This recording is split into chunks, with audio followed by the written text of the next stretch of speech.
샬롬 할렐루야. 히브리서 11장 1절에서 3절이요. 믿음은 바라는 것들의 실상이요 보이지 않는 것들의 증거니 선지인들이 이로써 증거를 얻었느니라. 믿음으로 모든 세계가 하나님의 말씀으로 지어진 줄을 우리가 아나니 보이는 것은 나타난 것으로 말미암아 된 것이 아니니라. 아멘. 야고보서 2장 26절이요. 영혼 없는 몸이 죽은 것 같이 행함이 없는 믿음은 죽은 것이니라. 아멘. 제목은 육적인 믿음과 영적인 믿음입니다. 하나님이 인정하시는 믿음은 보배 중에 보배요. 모든 문제를 해결하며 영의 세계에 들어갈 수 있는 열쇠와 같습니다. 믿음이 있어야 하나님을 기쁘시게 할 수 있고 기도에 응답받으며 천국에 갈 수 있기 때문이지요. 또한 우주 만물의 주인이신 하나님을 언제 어디서든지 만날 수 있는 특권이 바로 믿음입니다. 그런데 믿음은 크게 두 가지로 구분할 수가 있지요.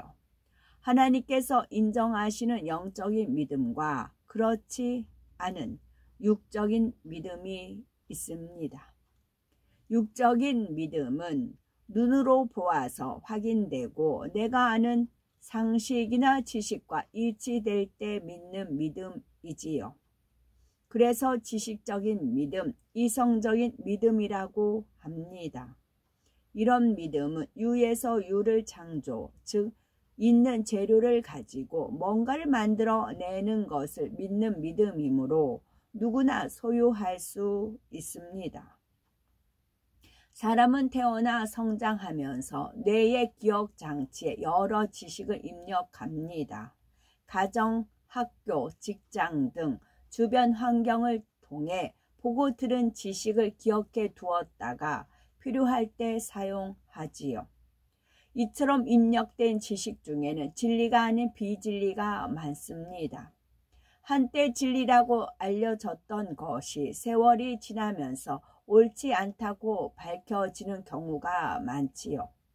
이를 통해서도 세상 지식이 온전치 않다는 것을 알 수 있습니다. 반면에 진리인 하나님의 말씀은 영원토록 변함이 없습니다.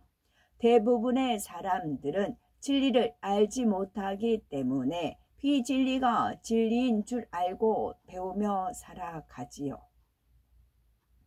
그래서 진화론을 비롯해서 유에서 유의 창조만 배워온 사람은 아무것도 없는 무 상태에서 유를 창조할 수 있다는 것을 믿지 못합니다. 눈에 보이지 않는 하나님이 천지 만물을 말씀으로 창조하셨다는 사실이 믿어지지 않는 것이지요. 성경을 보면 하나님께서 천지 만물을 눈에 보이지 않는 무 상태에서 창조하셨습니다. 하나님의 아들이신 예수님께서는 소경의 눈을 뜨게 하고 앉은 뱅이를 일어나 걷고 뛰게 하셨지요. 심지어 죽은 지 이미 나흘이나 되어 썩어 냄새 나는 나사로도 살리셨습니다. 육적인 믿음을 지닌 사람은 무에서 유의 창조가 믿어지지 않으니 이러한 말씀을 들어도 믿으려 하지 않습니다.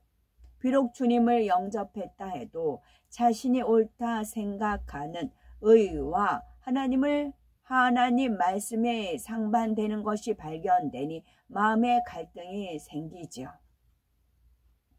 예를 들어 세상 사람들은 원수를 갚아야 의롭다고 하는데 하나님께서는 원수까지라도 사랑하라. 누구든지 네 오른편 뺨을 치거든 왼편도 돌려대라 말씀하시니 의심이 생기고 온전히 하나님의 말씀대로 행하지 못합니다. 이런 사람은 믿습니다 고백해도 기도의 응답을 받을 수 없지요. 야고보서 2장 26절에 영혼 없는 몸이 죽은 것 같이 행함이 없는 믿음은 죽은 것이니라 하신 대로 하나님께서 믿음으로 인정하지 않으시기 때문입니다. 따라서 육적인 믿음은 행함이 없는 죽은 믿음이요 결국 구원도 받을 수 없습니다. 육적인 믿음과 달리 영적인 믿음은 무에서 유의 창조를 믿는 믿음입니다. 눈에 보이지 않고 내 생각과 지식에 맞지 않아도 하나님의 말씀을 믿는 믿음이지요. 또한 하나님이 하라, 지키라, 하지 말라, 버리라 하신 말씀대로 순종하는 믿음입니다. 영적인 믿음을 가진 사람은 하나님이 천지 만물을 무상태에서 말씀으로 창조했다는 것을 믿습니다. 빛이 있으라 하심에 빛이 있었고 보이지 않지만 하나님이 살아 계셔서 생사화복과 세계 역사를 주관하신다는 것을 의심하지 않지요. 또한 2000여 년 전에 이 땅에 오신 하나님의 아들 예수님이 십자가에 죽으시고 3일 만에 부활하셨으며 다시 우리를 데리러 오신다는 것을 믿고 기다립니다. 이런 믿음을 가진 사람은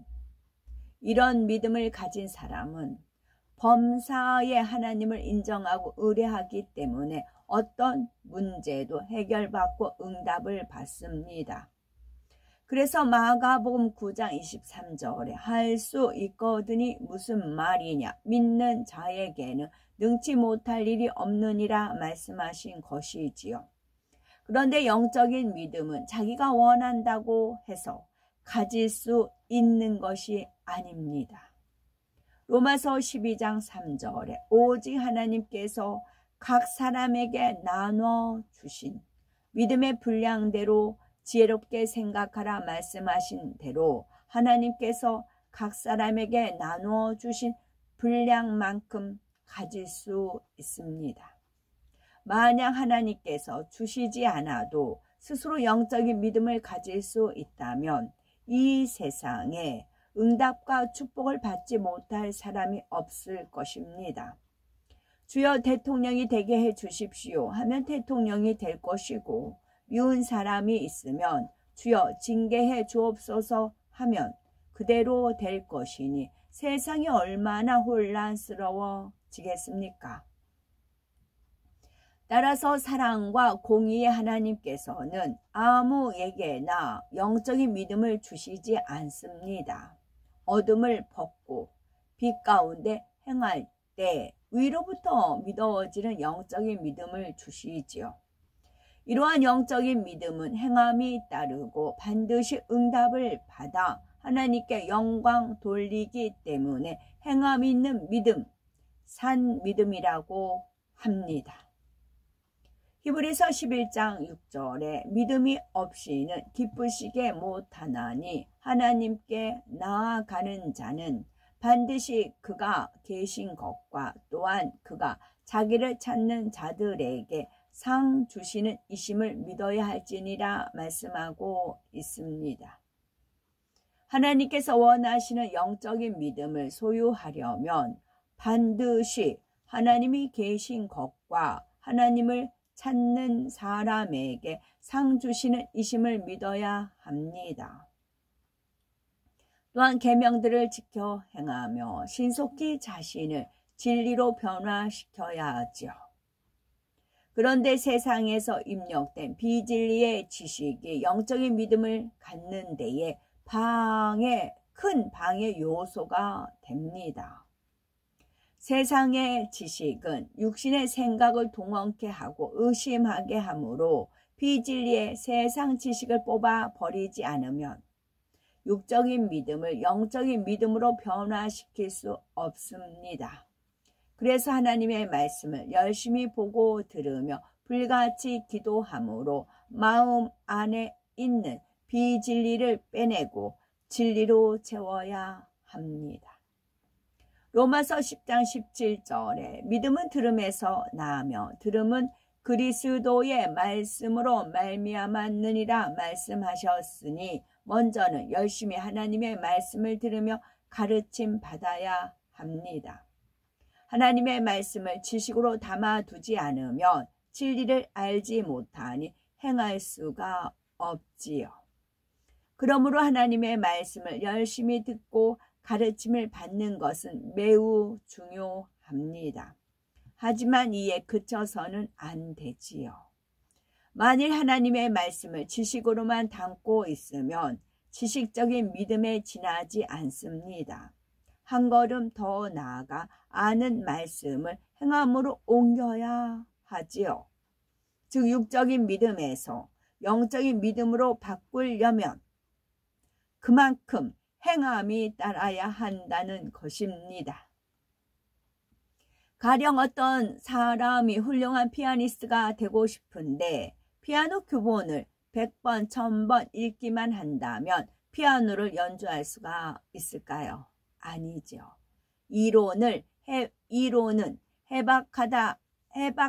해박할지 몰라도 실제 행함으로 연습하지 않았기 때문에 연주를 할 수가 없습니다. 이론을 익히고 열심히 연습해야 훌륭한 피아니스트가 될 수 있는 것처럼 하나님 말씀을 양식 삼고 행할 때라야 영적인 믿음이 주어집니다. 아브라함도 하나님 앞에 행함으로 온전한 믿음을 내보였기 때문에 하나님의 벗이요 믿음의 조상이라 불릴 수 있었지요. 하나님께서 아브라함에게 독자 이삭을 번제로 바치라고 했을 때 행함으로 순종하지 않았다면 믿음의 조상이 될 수 없었을 것입니다. 그러나 아브라함은 하나님을 진심으로 신뢰했기 때문에 순종함으로 자신의 믿음을 온전히 확증시켜 드릴 수가 있었지요. 이처럼 영적인 믿음을 소유해야 하나님의 인정과 사랑을 받으며 영혼이 잘됨같이 범사가 잘되고 영육간에 강건한 축복을 받게 됩니다. 하나님께서 기뻐하시는 영적인 믿음을 소유하여 구원을 받음은 물론 가장 아름다운 천국 새 예루살렘 성까지 침노해 나가시는 복되고 아름답고 보배로운 우리가 되어야 되겠습니다. 아멘. 이삭은 어떤 인물일까요? 이삭은 아브라함이 100세, 아내 사라가 90세에 낳은 아들입니다. 아브라함이 하나님의 명령에 따라 약속의 시인 이삭을 번제물로 바치기 위해 결박하여 죽이려고 했을 때 이삭은 순순히 응했지요. 사랑의 하나님께서는 그를 대신하여 숫양을 준비해 주셨습니다. 이삭은 아내 리브가와의 사이에서 쌍둥이 에서와 야곱을 낳았답니다. 아멘.